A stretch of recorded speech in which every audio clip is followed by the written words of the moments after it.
This is Sheila Bender, and you are listening to In Conversation, discussions on writing and the writing life. Today, I have with me in the studio Port Townsend writer Patrick Jennings. He's the author of more than 20 books for young readers, including middle grade, easy reader, picture book, and YA. His books have been honored by the Penn Center USA, the Women's National Book Association, the Chicago and New York Public Libraries, Smithsonian Magazine, Booklist Magazine, Kirkus Reviews, and the Boston Globe. In 2011, the Seattle Public Library awarded his book, Guinea Dog, the Washington State Book Award. His book, Faith and the Electric Dogs, is currently being adapted for the screen. Patrick, welcome to our program. Thanks for having me. I'm really glad that you're here, and when I read that being adapted for the screen, I just went, so maybe we should begin there, because that's a very exciting thing for any writer. It's been I'm cooking for a long time. About 17 years ago, the book was published in 1996, and a man who worked at Disney read it to his sons. And then he called me on the phone and said he loved it and he would love to see it adapted for television at that time. And then over the years, he kept adapting it and readapting. He wrote a screenplay. He tried to sell it here. He created his own studio, tried to produce it there. And then eventually he got out of making television and movies, and he handed it off to a Hollywood producer who has just signed Charles Martin Smith to direct it. He was the star of Never Cry Wolf, which is based on Farley Moett's book, which I love. And it was a beautiful adaptation. And if you remember, he lives with wolves. He goes to Alaska. And so he became a director. He directed Dolphin Tale, which was an international bestseller. Amazingly, he read the screenplay, which was kind of thrilling on its own. Just to think of a Hollywood director reading the screenplay of one of my books, and then signed on to make it. And then just recently, just last week, I got an email asking me about characters in the books and who I thought might be able to handle the narrator, who's a dog. And he's a Mexican dog. He lives in Mexico. So what do you do? Does he have an accent? Does he growl? And they said, do we get like a Johnny Depp? What was your advice? I said, you could get Johnny Depp. How about... No. And do you think not Johnny Depp. I gave him some ideas too. And maybe I'll read a little bit from it at some point. Wonderful. I brought the book along with me, my old 20-year-old copy of it. Maybe you should read a little bit now. I have many more questions to ask you about this opportunity. Okay. At the time, I was reading a lot of Mark Twain and a little bit of Henry Fielding. And so he has this funny address where it's second person. So he's talking directly to the reader. Always. And it's a dog. Okay. It's a Mexican street dog who gets adopted by this little girl, Faith. And so he's lived on the street his whole life. Has never been a pet. So these are some of his first experiences living with this little girl. And in the beginning of the book, he addresses the reader and says, I'm a dog. Trust me.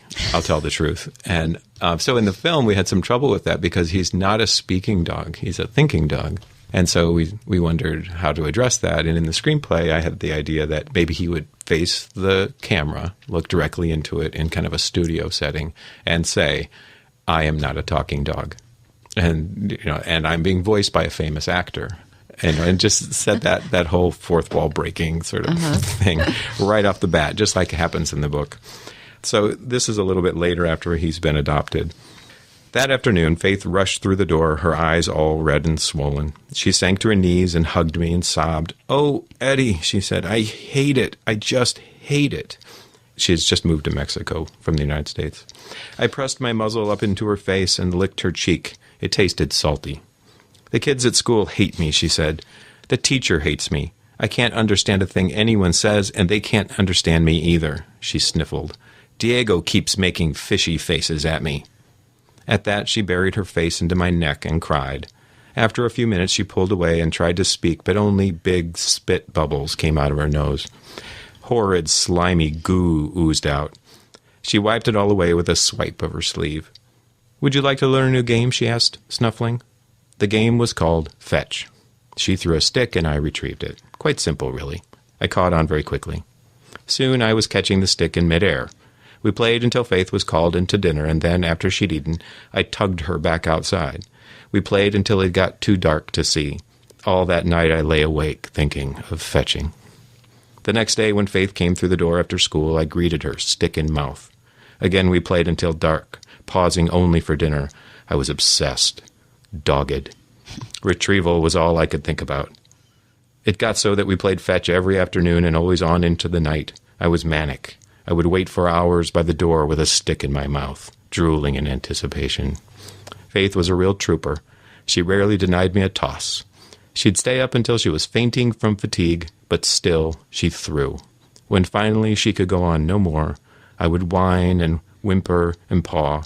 I slept with a stick in my mouth, just in case she should wake up and wish to play. I began having nightmares. In one, Faith threw a stick high into the air, and I waited and waited for it to come down, but it never did. I just stood, poised and intent, staring skyward, waiting. I awoke in a sweat. In another, I chased down a stick, and just as I bent to scoop it up, it moved. Again, I lunged at it, but again it danced out of reach. It began to taunt me, to tease me. Yes, it spoke. I chased it, but I never caught it, never retrieved. And then one day, as if from a dream, I saw fetch for what it truly is, a monotonous, pointless waste of time. I remember laughing at how positively nutty I'd been. Then Faith taught me tug-of-war. Thank you. I am interested to know how you found your voice as a young writer, and maybe inform the audience about those different kinds of genres for the young reader. Oh, sure. The different the forms? Categories, yeah. Sometimes children's writers get a little bristly when they hear the word, genre. They well, it's just that, children's writing sometimes gets called a genre when actually, I see. It's more of like a form. It has genres within it. So we have picture books, and then we have beginning readers. And picture books, of course, can take many forms too. They can be for sixth graders, chock full of information. And then we have the middle grade, and I tend to write mostly for the middle grades, and that's about third grade to sixth grade. What we grew up, I call chapter books, we call them. And actually, that's kind of coming back. People are starting to warm up to that idea again. And then it's young adult. And young adults, of course, are generally read by younger adults, 10, 11, 12, 13, 14. Mm-hmm. A lot of times by the time kids hit 15 or 16, they're reading adult books. It's mostly adults who are reading YA now. Well, there's crossover. There is. Yeah. And there's a good reason for that, too, I think. Don't skip over that. That's really important. It is. I didn't really read as a teen. And then, there's that. So what do you think is the reason? Well, I think a lot of it has to do with we write for children, and it's, how do you write for children? How do you write for adults? What's the difference? Is kind of a big question that's been asked for really a long time. I remember reading once a quote from Hugh Lofting, who wrote Dr. Dolittle, asked, how do you avoid writing down for kids? And he said, writing down, I write up. That's right. And I think what part of it is the subject matter, maybe even more importantly, where you are writing from, where the voice is writing from. Are you a voice of experience looking backward? Generally, I think in those cases, you're probably writing for adults. Mm-hmm. Because we have experience and we can look back on it. One of the things about kids writing that I like is its immediacy. These are kids who are pushing forward in life, not knowing what adulthood even feels like or looks like, how to behave as an adult or anything. And it's scary. I think that kids are super brave. They have lots of energy. They're very active. And so you really have to get into that immediate voice of what's this next moment and this next moment. And things that impede them, things that come into their lives and are challenging, they're big deals to them. I think that to write for the young reader and keep that in mind, that they don't have adult experience, and what they are experiencing is what their challenges are and how they're going to get through the day, the week. How did you recognize this in yourself? How did you know this was your audience? Well, actually, I stumbled upon it. For one thing, I always loved kids from the time I was one. And as I grew older, I kept hanging out with younger kids. I have a lot of brothers and sisters who had children really young. And then I became a preschool teacher and a children's librarian, and I did story time for kids. So I've just always found myself gravitating to spend time around kids. And I think a lot of that is because I really relate to them. I ask what's going on with them, and or even not, just engaging with them with what they're doing maybe. And that's one of the things that I think is so pure and has so much integrity in those who write up for the younger reader, is that being there with children and what they are going through is of paramount importance. It seems to me that ego is gone, but the profound way in which children's book writers care about our youth has always struck me. And I know that you do in-school visits where you are the visiting author in classrooms. And I also know that you've just completed a tour of those. You ask the child, what's going on for you? And our children are our teachers. So I wonder if you can kind of address what happens when you're in the classroom as a visiting writer, what you provide for the kids and what they provide for you, and how it all goes. I discovered it after my first book came out. My editor wrote to me and said, you'll probably start getting some school visit requests. And I hadn't considered it. I was a librarian. That was what I did. I suddenly became an author and realized that there were these other perks and that they would actually send for me. I've gone all over the country in the last 20 years visiting schools. I did not think of myself as being kind of a touring author, spending a lot of time in hotels and walking in the morning and being treated like a very special person. That's really something. It's not just this ego boost, although I'm sure it is that. Writers and librarians, too, very quiet, professions. And then to find your audience person to person with you, face to face. Yeah. Yeah. Nice. And they have a lot of questions and they're very excited. Fortunately, I think all this time I'd spent with kids doing story time and everything, I'm extroverted with kids. I tend to be a bit introverted around adults, but that's one of the reasons I love it, is because the minute I'm with them, I suddenly find like shyness just absolutely evaporates, and I just want to play. That's lovely. I think adults really do.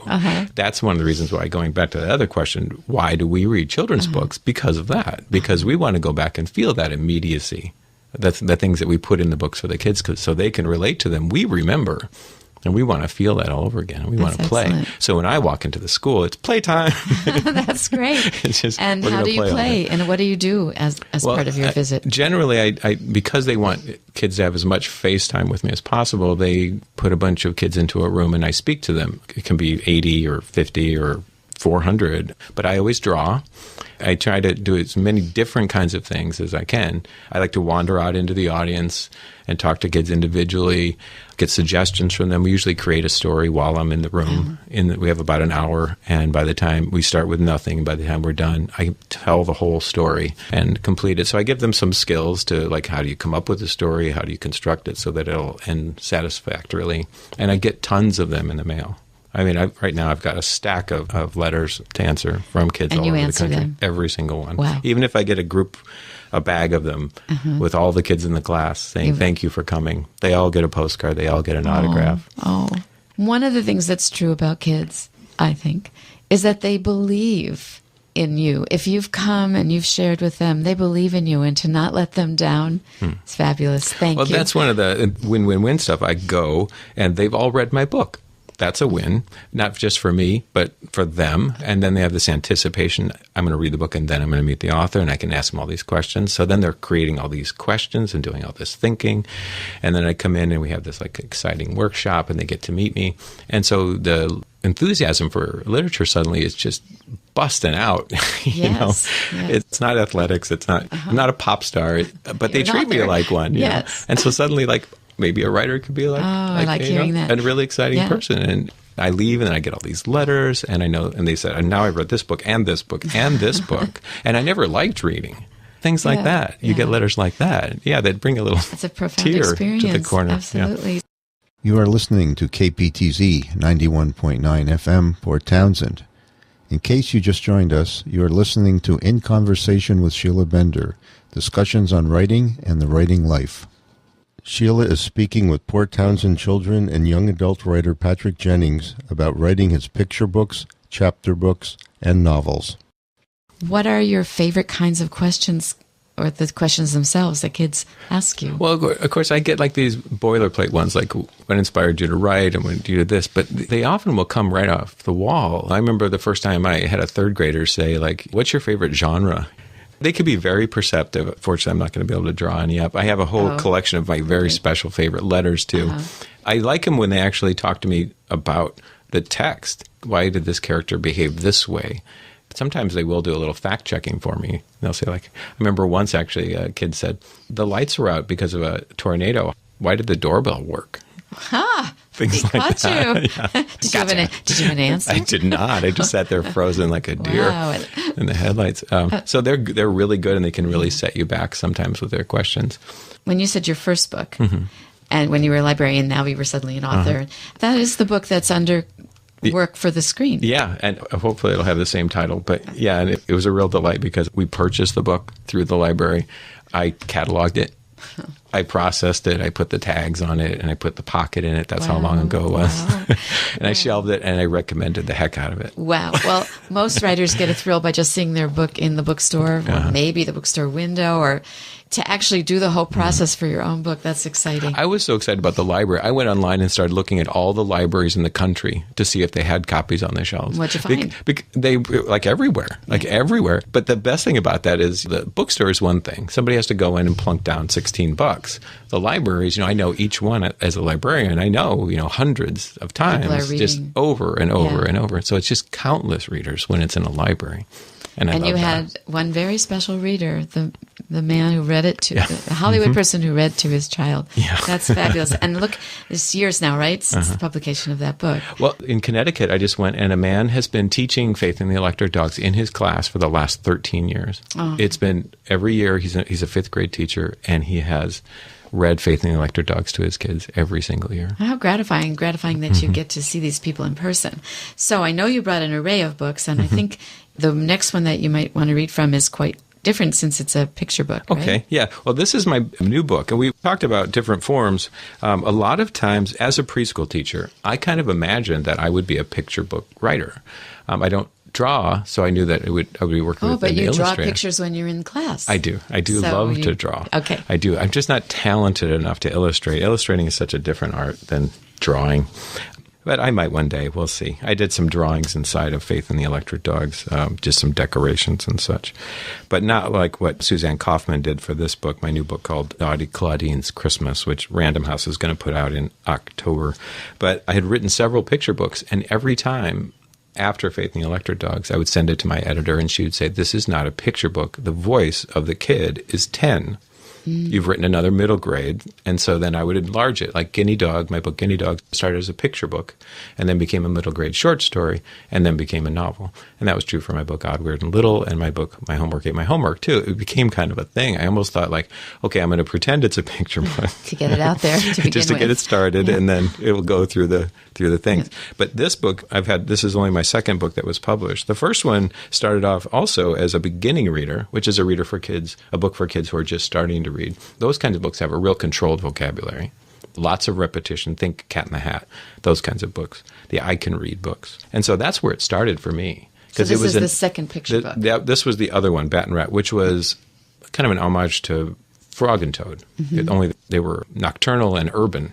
And so there were 3 little stories, just like in Frog and Toad. And the publisher suddenly decided it was going to be a graphic novel. So we wrote it as a graphic novel, and then they changed their mind and they decided it would be a picture book. So actually, that was the only time I think I've ever written a book where the publisher changed their mind about what form that it would take. I'm not convinced, actually, that it shouldn't have been a beginning reader. I think it actually was. I was going to ask you what you... Because when you read it, it has the tone and the cadence and the repetition of a beginning reader. But this one, I started when my daughter was in first grade, and it's called Naughty Clawdeen, and it's about a girl who, as you'll discover, has ambivalence about Santa Claus. Almost sold it several times, but at the last minute, the sales department always nixed it for saying that nobody would be able to sell a book that was negative about Santa. So finally, 2 years ago, I said to my agent, I want you to send it to a brave editor. I want you to send it to somebody who can say, I like this and I'm publishing it. Sales department be damned. And so she sent it to this woman at Random House, Maria Moduno, and she's been amazing. It was illustrated actually by Suzanne Kaufman, who lives in Seattle, who I've only met through Facebook. I've never actually met her. It was just a coincidence that she's from Seattle. I'll begin it, and I can tell you a little bit about the drawings. Clawdeen was not fond of Santa. He watched you when you were sleeping and when you were awake, which was snooping. This is called an FNG, a fold and gather. It's not actually published yet, so it's like, as you can see, a loose leaf. I like one of my picture book author friends calls them F and G's. At least you're happy, so it's like a galley for you. It is. He decided who was naughty or nice, and naughty kids didn't get Christmas presents, which wasn't nice. He landed on the house in the middle of the night, then snuck inside, which was rude. Clawdeen did not want him to come to her house.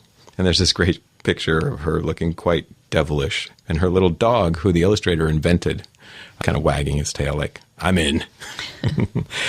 "If he doesn't come," said her big sister Maxine, "you won't get any presents." "I don't care," Clawdeen answered, though she did. She wanted presents. She just didn't want Santa to break into her home. So they go to the department store, and at the Polar Pavilion, Clawdeen stood in line for Santa. She asked Santa's helper to tell the real Santa that she'd like her presents mailed to her house instead of carried down her chimney. "I'll tell him," the helper replied. "Thank you," Clawdeen said, and walked away. I like that the illustrator here, too, did have a child in the line making a big fuss about sitting on Santa's lap, which I remember my younger sister was terrified of Santa, would never sit on his lap. And she had this kind of feisty personality. Clawdeen's a bit like her and a bit like my daughter, Odette. So on the next page, Clawdeen is standing by a pile of drums. It says, "Maxine said it didn't work that way, that Santa would come nevertheless, because Clawdeen was not naughty. She was nice. Clawdeen thought about this, and then she banged." And so she starts beating on a drum. And then, of course, she goes through some very picture-dominated exploits of her trying to prove that she actually is naughty so that Santa won't come. And that's where it gets nice and transgressive. Yeah. And the kid, and that's where the fun starts. All right. Well, when is it coming out? In time for Christmas? October. All right. Well, thank you. But I had the feeling that you described as an adult listening to this. I'm back when the adult world made no sense at all. How can you be teaching me this morality, and then there's this figure Santa who breaks all the rules? Exactly. How is that okay? Yes. I thought, oh, yeah. And it did have that wonderful immediacy. We swallow a lot of things, don't we, when we want something? Yeah. And Clawdeen, I don't know what she finally does, but she doesn't seem to. We want those presents, and if we have to be nice to get them. Or believe in Santa Claus. Or think that it's okay for him to break into the house in the middle of the night. I love that litany you have going at the beginning, but this isn't nice. This is a very good entry into her thinking. And I'm hoping it responds to kids because they mostly get very cozy stories about Santa. And of course, those children listeners out there, if there are any, there's some ambiguity about who it is actually who brings the gifts. It gives me an opportunity actually to deal with that as well. That's what I love about children's book writers is that's that integrity at work. And the reason I think about this is because there was a writing group I belonged to years ago where there were 4 of us. 3 of them were children's book writers and me. I was a personal essayist. I learned so much from their perspective. And I value it. And I am one who loves to read picture books. Thank you. It's nice for you to say that. When I first started, actually, I kind of felt that I was going to have to sit in the basement at conferences at like folding chairs and because of being a card tables. Yeah. Well, my very first book on writing was co-written with a woman who was middle grade, probably more. And she was fighting that all the time. I understand that very much. But that used to be a thing. It isn't anymore. You used to get that. Are you ever going to write real books? I remember authors saying things like that when I was coming up, older authors saying that. I don't get that anymore because children's books are so read by adults now, and they're so loved, and movies become from them. And so Harry Potter, I think, really had a lot to do with that, with the beginning of adults like realizing that children's books could be really fun and enjoyable on their own, even as an adult. And some Disney work where they're careful to put in enough that the adults will laugh, where the children maybe will just enjoy. But the levels. The levels. I just wonder, there is a very famous and important nation, maybe even an international organization, what is it called? The Society SCBWI. SCBWI. So that stands for? The Society of Children's Book Writers and Illustrators.org. You must have a lot of people come to you, and I certainly do. I have a children's book in me. I want to write it, but I don't draw. Or I that, but I don't know what to do. And I always refer them to that organization because the people in my writing group all belong to that organization. I do too. And it is a place to go to learn the ropes, right? Oh, it is. I mean, it's a great organization. There's lots of local chapters, and we have one in Seattle. I'm a member, and I get all the newsletters, and sometimes I post things in the newsletters. And I've been to conferences. I've spoken at conferences. I met John Sheska, and he's the guy who came up with the SCBWI thing. I'm not sure it's stuck. But SCBWI is quite a mouthful. And the organization started by 2 wonderful people, and they just saw a need. And, there's the Authors Guild, which you can also join. And I recommend that, too, because they can handle all your legal stuff. But that's really once you've become an author. And I didn't use SCBWI before I published. I found out about them after. Yeah. Oh. I did, because everybody once you're a children's author, everybody says, oh, you must be a member Right. of SCBWI. I went once, I was sent a bunch of manuscripts, and I was going to have 8-minute consults with the authors. And so I read all the excerpts that they sent me, and then I went into a room where lots of different people were going to be sitting with prospective authors. And they sat with me one by one, and I gave them notes on what they had done, which seems quite... It was a little, not intimidating. I just didn't know what I could do in 8 minutes. Yeah, in but I 8 bet you minutes. did a lot. I was very, very positive, and I always looked for the good stuff in their work. But those are kind of opportunities that they provide. Right. I think it's really important because what I notice is that adults wanting to write for younger readers don't always have a handle on what we said at the beginning here about how the perspective of a child is different than the perspective of an experienced adult. Right. And it's something that I think you can learn from reading, but also from hearing the feedback. I would say, like, what advice would I give to somebody writing books? Of course, the first one is to just read everything. Just read a lot of kids' books, read a lot of them. But the one, I actually gave a talk once at SCBWI about this other element that I think goes missing a lot. And that was one thing, that there were no children at this conference at all. And I think they would have loved to meet some children's authors, and they would have loved to talk about children's books and find out why the doorbell can work even though there's no electricity. And so I said, how many of you have read a story to a child in the last month? There were scattered hands. And so then I started saying, maybe engage. Read your book at the library, volunteer to be a storyteller, go visit your nieces and nephews. If your friends have kids, read to them. Sit on the floor and let them read to you. Just really get to know them, because it was a long time ago. I think for me, and I think one of the reasons that I ended up writing middle grade was 10 was it. I loved like 9, 10, 11. My life was beautiful. Your own life. Yes. Yes. And so I can go there and remember all of that and the challenges and everything as well. So I can become 10. In fact, it's very difficult for me to be my own age. I love that. So, it's quite a challenge to be my age sometimes. Patrick, thank you so much for sharing your work, for sharing your success. I can't wait to see the film of Faith and the Electric Dogs. I want to be sure that people listening know how to find more information about you on your website and also your books. So tell us. You can go to patrickjennings.com. And let's spell it. PatrickJennings. And you can order books there. You can find out about me. You can email me there. You can contact me there. Kids actually send me a lot of emails now. And if you're interested, if you live in Jefferson County, I also have a writer's workshop for kids, which I kind of wanted to mention. It's called Pato's Cave. Pato's a nickname I picked up when I lived in Mexico. So Pato's Cave, and we meet on Wednesdays. Kids can come and just write whatever they want. Where is this? It's downtown, 938 Water Street. Port Townsend. Yeah, it's in the James and Hastings building, up on the 3rd floor, the nice view of the sea. And the kids come, and I have couches and chairs and laptops, and we write for 90 minutes, and I put out tea. And it's been going on now for 9 years, and lots of local kids have been in the group, and from Bainbridge and around as well.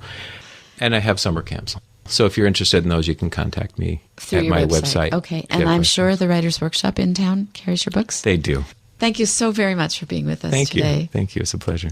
In Conversation is produced by Sheila Bender and edited by Charlie Fleischman.